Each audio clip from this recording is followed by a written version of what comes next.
అపురూప కవలలు, ఆనందాల కలువలు, తల్లిదండ్రుల ప్రేమకు ప్రతిరూపాలు. వారిపై ఎన్నో కలలు, కానీ కన్నీళ్లే మిగిలాయి. తాగిన పాలే విషమై ప్రాణం తీశాయి. ఒకేసారి జన్మించిన వారు ఒకేసారి మరణించి 5 రోదన, ఆప్తులకు తీరని వేదన మిగిల్చాయి. కవల పిల్లలు జన్మించడం ఒక ప్రత్యేక అనుభవం. తల్లిదండ్రులకు అతిపెద్ద ఆనందం. ఆ ఆనందమే 4 నెలల కింద భూపాల్పల్లి జిల్లా గణపురం మండలం గొల్లపల్లికి చెందిన మర్రి అశోక్, లాస్యశ్రీ దంపతులకు కలిగింది. రెండో సంతానంగా 2 కవల పిల్లలు పుట్టారు. ఒకలాంటి ముఖాలు కలిగిన పాప, బాబు జన్మించడం ఎంతగానో సంతోషపడ్డారు. ప్రతిరోజు చూసి మురిసిపోయేవారు. చుట్టుపక్కల వాళ్ళు, బంధువులు కూడా ఆ కవలను చూసి ముచ్చటపడేవారు. కానీ ఒకేసారి వారిద్దరూ చనిపోవడం కన్నీరు పెట్టిస్తోంది. కాన్పు తర్వాత లాస్యశ్రీ పుట్టిల్లైన నగరపల్లిలో ఉంటుంది. 2 నెలలుగా కవలలకు పాలు పట్టేందుకు లాస్యశ్రీ ఒకే కంపెనీకి చెందిన పాల పౌడర్ ప్యాకెట్లు వాడుతోంది.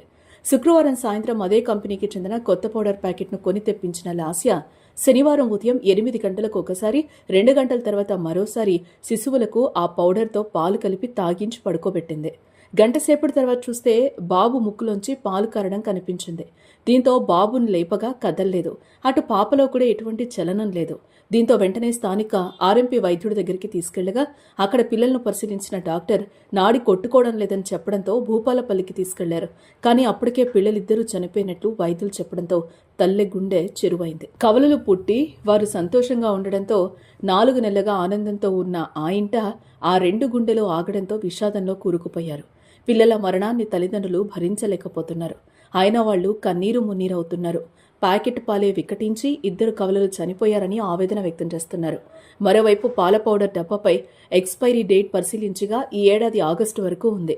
తల్లిదండ్రుల ఆరోపణలతో పిల్లలకు ఉపయోగించిన ఆ పాల పౌడర్ను పరీక్షల కోసం పంపారు. ఆ కుటుంబంలోనే కాదు, ప్రతి కుటుంబాన్ని కవలల మరణం కలిచివేస్తోంది. ఈ హృదయ విదారకర ఘటన తెలిసి అయ్యో పాపం అంటూ బాధపడుతున్నారు. మరి చిన్నారుల మృతికి పాల పౌడరే కారణమా, ఇంకేమైనా ఉందా అన్నది పరీక్షల్లో తేలనుంది.